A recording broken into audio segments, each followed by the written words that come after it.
तारीख थी 30 नवंबर 2003। बेंगलुरु में रहने वाले गिरीश और शुभा के एंगेजमेंट का दिन। एंगेजमेंट के बाद शादी की तैयारियां भी शुरू हो जाती हैं, मगर इसी बीच एक हिला देने वाली अनहोनी होती है। वो परिवार जो कुछ ही दिनों बाद अपने बेटे की शादी के सपने देख रहा था, उन्हें बेटे की लाश मिलती है, वो भी एंगेजमेंट के महज 4 दिन बाद। तो आखिर एंगेजमेंट के 4 दिन बाद ही लड़के की मौत कैसे होती है? हत्यारे कौन थे और अब वो कहां और किस हाल में हैं? सबसे इंपॉर्टेंट कि इस केस का खुलासा कैसे हुआ, चलिए जानते हैं सब कुछ सिलसिलेवार तरीके से इस वीडियो में। तब इस केस ने पूरे बेंगलुरु में सनसनी मचा दी थी। इस कांड को बेहद ही परफेक्ट प्लानिंग और साजिश के तहत अंजाम दिया गया था, मगर पुलिस वालों ने कातिल को ढूंढ निकाला और जिस तरीके से पुलिस ने इस केस को सॉल्व किया था वो काबिले तारीफ था। तो सब कुछ जानने के लिए वीडियो में अंत तक जरूर बने रहें, मगर पहले क्राइम की कहानी चैनल को जल्दी से सब्सक्राइब कर बेल आइकन दबा लें। दोस्तों, इस कहानी के दो सबसे अहम किरदार हैं 27 साल के सॉफ्टवेयर इंजीनियर बी गिरीश और 21 साल की लॉ ग्रेजुएट शुभा शंकर नारायणन। गिरीश 2003 में इंटेल कंपनी में बतौर सॉफ्टवेयर इंजीनियर काम कर रहे थे, जबकि शुभा अभी भी बीएमएस कॉलेज ऑफ बेंगलुरु में पढ़ाई कर रही थीं। शुभा और गिरीश का परिवार बेंगलुरु में आसपास ही रहते थे। दोनों परिवारों में लगभग 15 साल पुरानी जान पहचान और दोस्ती थी। साल 2003 के अंत में गिरीश और शुभा के परिवार वाले आपसी सहमति से दोनों की शादी करने का फैसला करते हैं। सब कुछ तय होने के बाद 30 नवंबर 2003 को बड़े ही धूमधाम से गिरीश और शुभा की एंगेजमेंट होती है। एंगेजमेंट के बाद तय होता है कि 2004 के अप्रैल महीने में इन दोनों की शादी कर दी जाएगी। यहां तक तो सब कुछ बिल्कुल नॉर्मल रहता है, या ये कहें कि नॉर्मल दिखाया जा रहा था। असल में पर्दे के पीछे एक अलग ही कहानी चल रही होती है। कुछ लोगों द्वारा एक गहरी साजिश रची जा रही थी। खैर, एंगेजमेंट के बाद दोनों परिवारों में शादी की तैयारी भी शुरू हो जाती है। गिरीश और शुभा भी आपस में बातचीत करने लगते हैं। इसी बातचीत के दौरान एक दिन शुभा गिरीश से डिनर पर ले जाने के लिए कहती है। शुभा की बातें सुनकर गिरीश डिनर पर जाने के लिए रेडी हो जाता है और फिर 3 दिसंबर 2003 की शाम ऑफिस से काम करने के बाद सीधे शुभा की लोकेशन पर पहुंच जाता है और फिर वो उसे अपने साथ लेकर अपने स्कूटर से डिनर के लिए निकल जाता है। डिनर पर जाने वाली बात गिरीश ने अपने परिवार वालों को बता दी थी और उन्हें यह भी बता दिया था कि रात के 10 बजे तक वो वापस आ जाएगा। मगर 10 से ज्यादा बज चुके थे, लेकिन अब तक गिरीश वापस नहीं आया था। वो लोग अपने बेटे का इंतजार कर रहे थे। तभी बेंगलुरु के मशहूर मणिपाल हॉस्पिटल से गिरीश के माता पिता को कॉल जाता है कि आपका बेटा बेहद ही गंभीर हालत में अस्पताल में भर्ती है। इस जानकारी के बाद गिरीश के माता पिता तुरंत शुभा को भी कॉल करते हैं।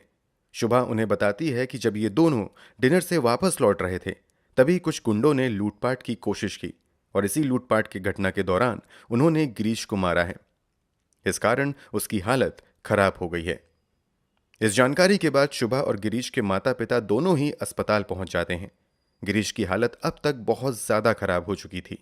डॉक्टर गिरीश को बचाने का पूरा प्रयास करते हैं, मगर 4 दिसंबर 2003 को सुबह के 8:05 पर गिरीश को डेड डिक्लेयर कर दिया जाता है। यानी एंगेजमेंट के चौथे दिन ही गिरीश की मौत हो जाती है। गिरीश के माता पिता के लिए यह बहुत ही बड़ा सदमा था। जिस परिवार में बेटे की शादी के सपने देखे जा रहे थे, वहां अब बेटे की अर्थी सजाई जाने लगती है। बेटे की मौत के बाद उसी दिन यानी 4 दिसंबर 2003 को गिरीश के पिता वेंकटेश विवेक नगर पुलिस स्टेशन में इस मामले से जुड़ी एक एफआईआर दर्ज करवा देते हैं। एफआईआर दर्ज करने के बाद पुलिस भी हरकत में आ जाती है और जांच की शुरुआत कर देती है। इस मामले में पुलिस के पास फिलहाल इकलौता गवाह था और वो थी गिरीश के साथ घटना के वक्त मौजूद शुभा। मामला दर्ज करने के बाद पुलिस वाले सबसे पहले शुभा का स्टेटमेंट दर्ज करवाते हैं। अपने स्टेटमेंट में शुभा बयान देती है कि ये लोग बेंगलुरु के ही एक महंगे रेस्टोरेंट में डिनर करते हैं और फिर वापस घर की तरफ आने लगते हैं।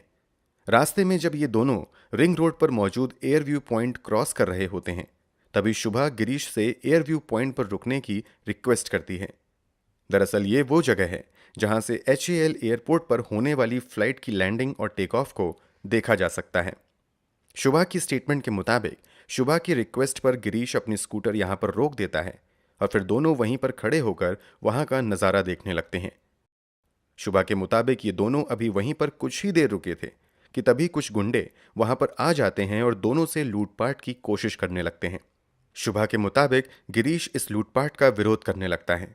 इसी बीच एक गुंडा लोहे के बड़े से रॉड से गिरीश के सर पर लेफ्ट साइड से जोरदार वार कर देता है और वो भाग जाता है। लोहे के रॉड से हुए हमले की वजह से गिरीश वहीं पर बेहोश हो जाता है। शुभा के मुताबिक इस हमले के बाद वहां पर गुजर रहे लोगों से वो मदद मांगती है। कुछ देर बाद एक कार वाला अपनी कार वहीं रोक देता है। फिर उसी कार की मदद से गिरीश को लेकर शुभा मणिपाल अस्पताल पहुंचती है। साथ ही इस घटना की जानकारी परिवार वालों को देती है। पुलिस वालों को शुभा की इस स्टेटमेंट में कहीं से भी कोई झूठ नजर नहीं आती है। वैसे भी उन दोनों रिंग रोड के आसपास इस तरीके की लूटपाट की कई घटनाएं हो चुकी थीं। इसलिए पुलिस वालों को भी शुभा के स्टेटमेंट पर पूरा यकीन हो जाता है और लूटपाट के एंगल से ही इस केस की जांच आगे बढ़ती है। कई हफ्तों तक इस केस की जांच जारी रहती है, मगर पुलिस वालों को कहीं से कोई कामयाबी हाथ नहीं लगती है। इसी इन्वेस्टिगेशन के दौरान पुलिस वालों को जानकारी मिलती है कि गिरीश की मौत से 4 दिन पहले ही एंगेजमेंट हुई थी। अब मामले को और बारीकी से समझने के लिए पुलिस वाले गिरीश और शुभा की एंगेजमेंट का वीडियो देखने का फैसला करते हैं। इस एंगेजमेंट वीडियो को देखने के दौरान एक सीनियर पुलिस ऑफिसर नोटिस करते हैं कि पूरी वीडियो में शुभा कुछ ज्यादा ही गुमसुम और खोई खोई सी लग रही हैं। वो ये भी नोटिस करते हैं कि अस्पताल और पूछताछ के दौरान भी शुभा का व्यवहार कुछ अलग ही लग रहा था। अजीब व्यवहार की वजह से पहली बार इस घटना में शक की सुई शुभा की तरफ जाती है। फिर भी पुलिस वाले जल्दबाजी में कुछ भी करने से पहले अपनी जांच का दायरा बढ़ाते हैं। 2003 के आसपास मोबाइल फोन आज की तरह कॉमन नहीं थे और तब किसी भी पुलिस जांच में अमूमन कॉल डिटेल्स या सीडीआर निकलवाने का भी चलन नहीं था। फिर भी पुलिस वाले इस केस को सॉल्व करने के लिए शुभा के कॉल डिटेल्स को जांचने का फैसला करते हैं। जब पुलिस वालों को शुभा की कॉल डिटेल्स मिलती हैं तो पता चलता है कि एक नंबर पर वो बहुत ज्यादा बात कर रही है। इतना ही नहीं, घटना वाले दिन यानी 3 दिसंबर 2003 को उसने एक नंबर पर कम से कम 73 बार यानी 73 बार कॉल किया था और सैकड़ों बार मैसेज भेजे गए थे। पुलिस वाले जब इस नंबर की जानकारी निकलवाते हैं तो पता चलता है कि ये नंबर किसी अरुण वर्मा नाम के लड़के का है। अरुण वर्मा के बारे में और जानकारी निकाली जाती है तो पता चलता है कि अरुण वर्मा भी बीएमएस कॉलेज में लॉ के फर्स्ट ईयर का स्टूडेंट है। कॉलेज में वो शुभा से 2 साल जूनियर था। अब पुलिस वाले कॉलेज में जाकर जानकारी इकट्ठी करना शुरू करते हैं। जांच के दौरान पुलिस वालों को इन दोनों के कुछ दोस्तों से पता चलता है कि असल में शुभा और अरुण एक दूसरे को प्यार करते हैं। इतनी जानकारी निकलकर सामने आने के बाद पुलिस वाले अब अपनी जांच आगे बढ़ाते हुए कॉलेज से अरुण वर्मा को पूछताछ के लिए हिरासत में लेते हैं। पूछताछ के दौरान अरुण वर्मा बताता है कि इन दोनों की दोस्ती जरूर है, मगर गिरीश के साथ हुई घटना से उसका कोई लेना देना नहीं है। अरुण वर्मा ये भी बताता है कि वो घटना वाले दिन बेंगलुरु में था ही नहीं। पुलिस वालों के पास अरुण वर्मा के खिलाफ बहुत ज्यादा सबूत नहीं थे, इसलिए शक होने के बावजूद अरुण वर्मा को कुछ ही देर की पूछताछ के बाद छोड़ दिया जाता है, मगर पुलिस वाले उस पर नजर रखना जारी रखते हैं। इस ट्रिक से पुलिस वालों को इस केस में बड़ा ब्रेक थ्रू मिलता है। दरअसल जैसे ही पुलिस वाले अरुण वर्मा को पुलिस थाने से जाने की इजाजत देते हैं, वो पुलिस थाने से निकलकर सबसे पहले शुभा से बात करता है। अब पुलिस वालों को समझ आने लगता है कि इस कहानी में कुछ तो ऐसा है जो उनसे छुपाया जा रहा है। इसी के बाद कई और लोगों से पूछताछ की जाती है, जिसमें शुभा के नजदीकी फ्रेंड और ब्यूटिशियन भी शामिल होते हैं। शुभा की ब्यूटिशियन बताती है कि दरअसल इस एंगेजमेंट से पहले शुभा बिल्कुल भी खुश नहीं थी, बल्कि उसने एंगेजमेंट वाले दिन भी कहा था कि भले ही एंगेजमेंट हो जाए मगर मैं शादी नहीं करूंगी और शादी से पहले घर छोड़कर अरुण के साथ चली जाऊंगी। कुछ दूसरे लोग भी ऐसा ही बयान देते हैं। घटना घटी थी 3 दिसंबर 2003 को और अब समय आ चुका था जनवरी 2004। अब तक इस केस में किसी की गिरफ्तारी नहीं हुई थी, मगर कुछ लोगों के बयान के बाद पुलिस वालों का शक शुभा पर ही काफी ज्यादा गहरा हो जाता है और अब उसी से सख्ती के साथ पूछताछ शुरू हो जाती है। इस पूछताछ के दौरान फाइनली शुभा एक हैरान कर देने वाला खुलासा करती है। शुभा के खुलासे के मुताबिक शुभा असल में अरुण वर्मा से प्यार करती थी और उसी से शादी करना चाहती थी, मगर परिवार वालों को यह बात मंजूर नहीं थी। उल्टा जब परिवार वालों को कथित तौर पर शुभा के अफेयर की जानकारी मिलती है तो वो शुभा की शादी गिरीश से करवाने का फैसला करते हैं। शुभा हर तरीके से शादी को टालने का प्रयास करती है, मगर बात इंगेजमेंट तक पहुंच जाती है। इंगेजमेंट के बाद शुभा को लगने लगता है कि यह शादी होकर ही रहेगी, इसलिए अब इस शादी को रोकने के लिए अपने बॉयफ्रेंड अरुण वर्मा से मदद मांगती है। जब अरुण वर्मा को भी कुछ समझ नहीं आता है तो वो अपने कजन ब्रदर दिनेश उर्फ दिनाकरण से अपनी पूरी कहानी शेयर करता है और उससे मदद मांगता है।